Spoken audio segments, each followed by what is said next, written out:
There you go. Hello, honey. Hi, honey.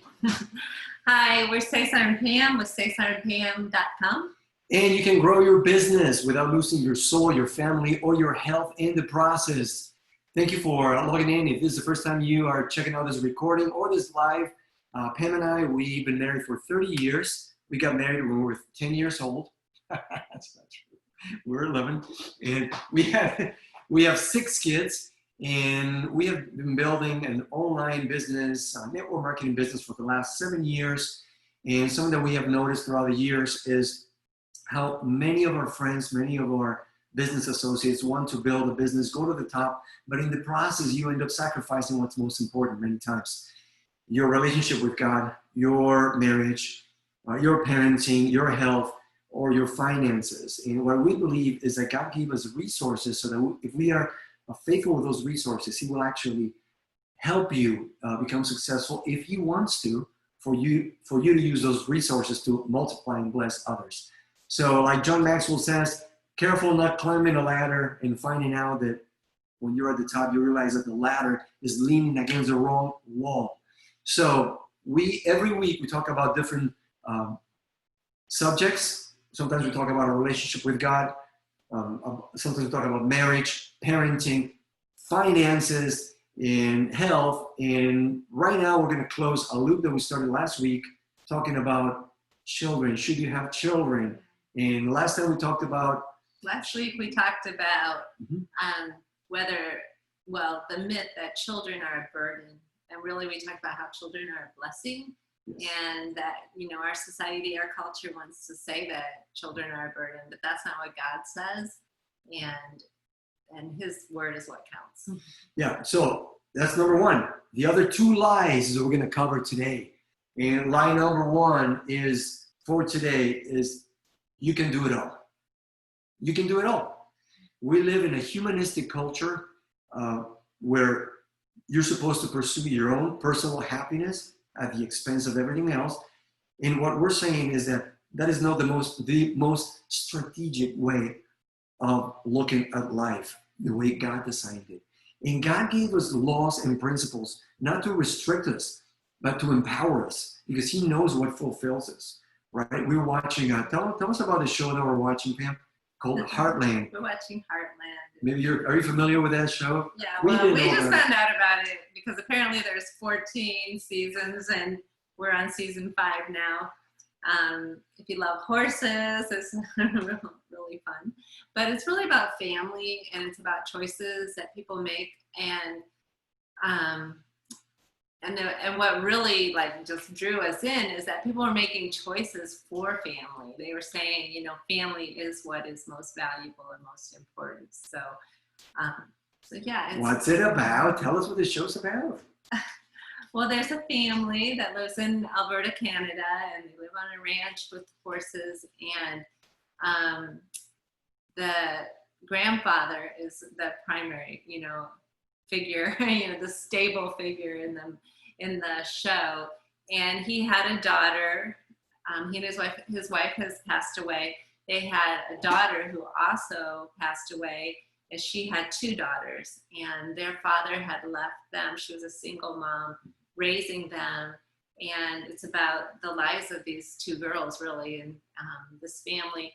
The oldest daughter, very successful. About 25 years old. Yeah, went to New York, had a successful career. And that's when her mother died, and she came back to help her younger sister to be with them, and had to make a choice. She was needed there, but she faced that dilemma of, how can I do it all? Can I do it all? We talked about this last week, right? About when you're in your deathbed, what would you say? I wish I'd had a nicer car. I wish I'd have worked more. I wish I would have been more successful. I wish I would have reached a higher rank in my company. And really, that's not the case. We talked about how what's most important is the people that are closest to you, your family. Why didn't I spend more time with my family? And I think the biggest impact that we want to leave, if you are in a network marketing company, if you have a home-based business, you want to impact lives. But God wants it to start at home. And actually, in our own life, I messed up I heard our family, I heard you, because I was not focused, and that was not my primary focus. My priorities were out of order years ago, well, 15 years ago. And when 7 years ago, approximately, God brought this business to our lives, was actually to help me rearrange my priorities and to trust God with a little bit of the resources that He has given me. So number one, you cannot do it all. You can't give everything to your business and at the same time, all the time to your family. You have limited time. So what you need to do is to organize your time. And we talked about it last week, yeah, I think. It's about prioritizing because you really can't do it all. You have to decide what is most valuable. And,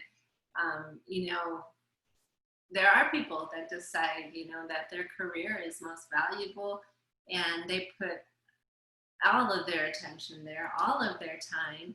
And I think we've all heard stories where then, later in life, they're alone and wish that they would have invested in a relationship and building a family. So. Yeah. So a lot of the mindset today is I want to get what I want right now, what makes me happy. Yeah. And then you wait until your 30s or 40s, so you're still young, you still have energy, but then you try to find somebody by then, and then start a family by then, and then you don't have as much energy. You will not have as many children, which we talked about. Children are a blessing, not a burden, last week. And then at the end, you spend the majority of your best years of your life, so-called, alone, living them for yourself. What if instead you turn it upside down and say, okay, I'm going to become the person that God wants me to become.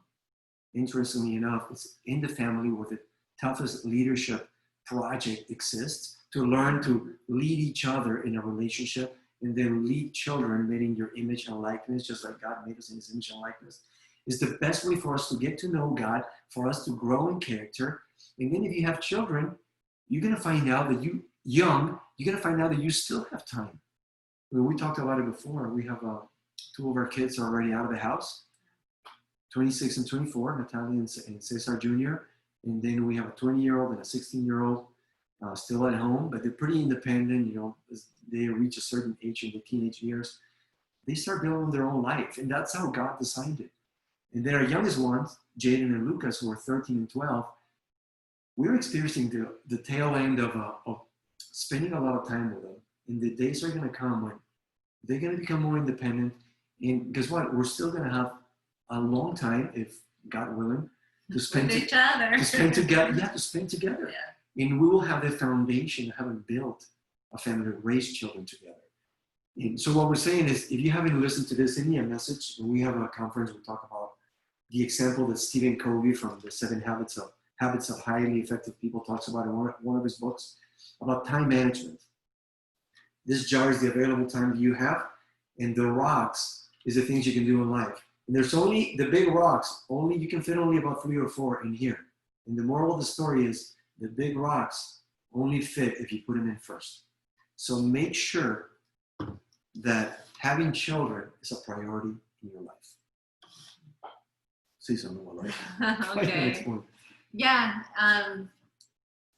Because the truth is we can't do it all.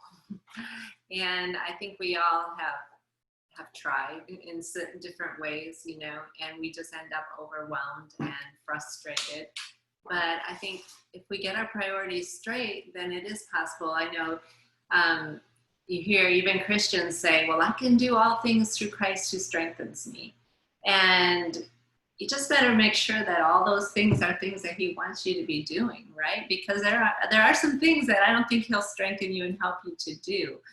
But if it lines up with His word, and then He's going to give you the strength to do it.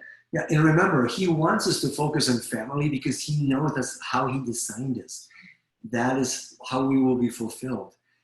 A law is not to restrict you, but is to free you up, to know that you can be safe and enjoy freedom within that law. That's what God created laws.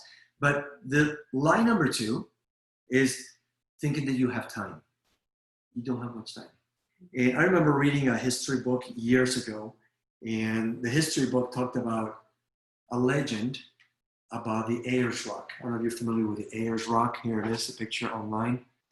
It's a monolithic structure in Australia. So it's not a mountain, right? It's a rock the size of a mountain.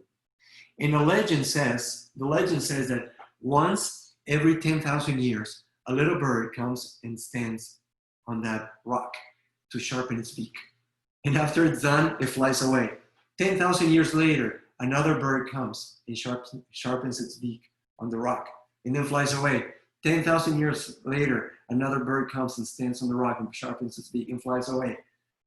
And so for tens of thousands of years. And the legend says that when the whole rock has been worn out by the little birds sharpening its beaks, one day in eternity will have passed.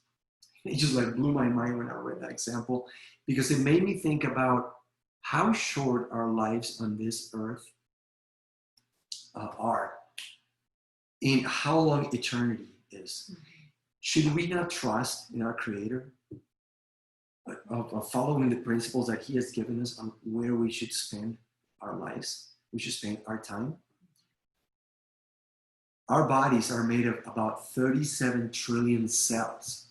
And I was looking at how much is a trillion? This is a $100 bill, right? $100 bill. And then it shows here a packet of $100 bills. It's right here, about a half an inch thick. $10,000. What about $1 million? How much would that be? Well, it'll be 10 of those packs. It's not impressive, right? It's just a little, let me see, there it is. You can see it. You can put it in your backpack. That's $1 million. What about $1 billion? $100 million. This is $100 million in a pallet. $100 million. What about $8 billion? $1 billion, 10 pallets of stacked up $100 bills. But how much is $1 trillion? That's $1 trillion. Now, I'm going to show you the guy standing right here in the corner. It's the guy right there. That's $1 trillion. That is just blows my mind. Well, your body is composed of 37 trillion cells. And every cell has so much information. Scientists haven't begun to study just at cell level, because they say that every cell is like a little city inside with all the information. So should we not trust with the few days that we have on this earth to God, to our Creator, the one who says everything? Now, if you don't believe in God, send me a message. I'd love to talk to you. We need to have a different conversation. But if you do believe in God, if you don't believe in God, nothing matters. This talk is not going to mean anything to you. But I want you to think about this. Do you really believe that? Do you really believe that all there is the few years that we spend on this earth? Yeah, but it makes me think about how a lot of times people think, well, I don't think God is personal. I don't think he thinks about me. I don't think I matter with all the people in the world and everything happening. And I think that's because we look at it from our limited viewpoint. But if a God can create a cell, our God created cells with how many trillions? 37 trillion. 37 trillion cells in your body. Cells in our body. Don't you think that He has some minutes, seconds, days just to think about you? There's seconds in the day. God, in His infinite power and wisdom, He can think about you and your life, and He is concerned about you. So I think, wow, sometimes people are afraid to have children because they think it's a burden, or they're just afraid. And I think, wow, you have God saying it's a blessing. And if you do it, I'm involved. I'll give you my favor and my blessing. Then what more could you want? Yeah. You got His power on your side. You may think, man, but if I don't give it all, it's not going to happen. I hear a lot of leaders say, you build this business in seasons, your business right now. Maybe you have a job, and then on your off time, you're trying to use your side hustle, where you're trying to become significant and create something. And you're afraid that if you don't invest everything and you put everything on hold for a while, that it's not going to happen. But you have to remember this. If you don't, yes, we have seasons, spring, summer, fall, and winter. But if you don't water your plants for a season, that plant will die. So maybe for a season, you get to the top of your company. But then what, you're going to die of a heart attack at 45 because you're so out of shape? You're not a good administrator of the health that God gave you? What about your relationships? Many relationships are broken because the couple, and that had happened to us for a while because our focus was not together on each other. Is it worth it to build a business and have success and lose your marriage? If you give all your time to God and say, Lord, I want to be able to be a faithful steward of what you've given me. And I believe you brought me this business. But I believe that you also gave me the marriage that I have. I'm going to still keep it a priority. And I have children. I'm going to still keep them a priority. And I'm going to trust that you're going to give me wisdom. I'm going to learn, be a good steward, learn how to be healthy and how to get out of debt, how to have stable finances. I believe that with a little bit of time that I'm prioritizing, you're able to multiply the results in 10x the results. Because people ask us sometimes, how do you do it with 6 kids? How are you able to do what, just raising 6 children? And I tell them, you teach them to work. And the blessing is that 1 + 1 is not 2. 1 + 1 is 10 or 100. Because there's a synergy that is created when you have more children. They're able to play with each other, to help each other. You teach the older ones to take care of the younger ones. They learn to see what life is like, sacrificing themselves for someone else, as opposed to having just an only child. Which, how are they going to learn what it's like to sacrifice and to give to others? You were talking about it on the previous Facebook Live. Honey, what was it about the whole situation with the time? Do you remember? No. It'll come back to me. No, but because I just had a different thought. Oh, go ahead with the thought. No, I think I lost that thought too. Well, I was thinking about children. Like, if you think your life is going to have to revolve around your children, that's not true either. Children become a part of the family, and you're all working together. And so, yeah, there is. I mean, with a newborn baby, as a mother, that takes your time and attention, right? I mean, you're all there for that little one, but they're not like a house plant where you're just watering and take care of them. They want to be a part. They want to be in your world. It's about relationship. And so we talk about that later in other parenting seminars, that, yeah, it doesn't mean that you have children and now all you do is just sit and watch them and take them to their activities, and they have to be the soccer champion, so now we're going to take them to this and they're going to do that. And it's not all about them. It's teaching them that the world doesn't revolve around them either, right? You know, some people think, maybe that's why some people think that if I have kids, you know, that I can't do other things. But you need to think, now you're a family moving together, and you can work a business and it can be a goal, and you figure out how to do it as a family too. And you give God the opportunity to perform miracles. Sometimes that's, right now, we're in a time in our business when I'm saying, Lord, I don't know how I'm going to make happen what I know needs to happen, but if you want it to happen, I'm asking you for a miracle. What an amazing opportunity to let God move and let him be God. And actually you being on the stage saying, giving him credit for that. Instead of saying, I did it all by myself and here I am alone, or I had to sacrifice these other things I cannot recover. Because remember, you can't do it all and you don't have time. You have limited resources. Let me ask you something. What's more effective in changing the world? Giving 5 talks to 5,000 people? Or giving 5,000 talks to 5 people? The way Jesus designed his strategy to grow Christianity was through 12 disciples, was one-on-one. The way God designed the strategy for us to become relevant and fulfilled and leave a legacy is through a family. And if you picture, you have like concentric circles, You have some purposes that are private purposes. Those are the most important. And then the least important are the ones outside, but the ones that everybody can see. So your private purposes is number one, your relationship with God. What are you going to do with the person of God throughout your life? You need to decide right now, as soon as possible. Why? Because you need to think strategically long term.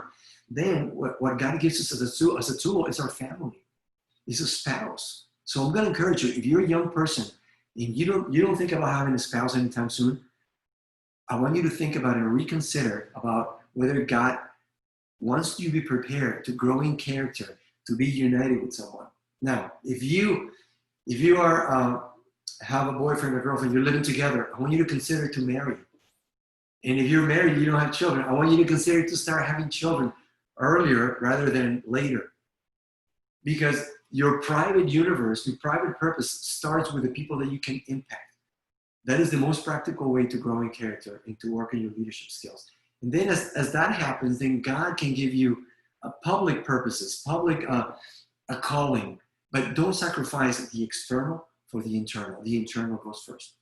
Are you gonna say something? No, don't sacrifice the internal For the external, sorry, yeah. Yeah, no, that was good. This is your language, honey. This is English. I know, but that was good. You said it. So anyway, we're going to give you in the next few weeks tips, practical tips on parenting. We'll come back to this. But we wanted to give you a big vision of you knowing that you don't have to accomplish huge public things to be significant, to be relevant, to be happy. The true happiness starts in having a relationship, personal relationship with God, and then being faithful in developing your leadership skills and learning to love and lead your spouse and your children. And yes, you should start investing into them now, especially if you already have kids, know that you're in the right place. And if you don't be embarrassed if you decided to start a family, because that's how God designed it. So thanks for logging in. Share the video, the recording with somebody that you know would benefit from listening to it. Subscribe, like it, and visit our website, cesarandpam.com, YouTube, Facebook, Instagram, Cesar and Pam. And we also have Spanish channels. If you know somebody who speaks Spanish, send us a message, and we'll send you info about that. We are Cesar and Pam with cesarandpam.com. You can grow your business without losing your soul, your family, or your health in the process. See you on the next one.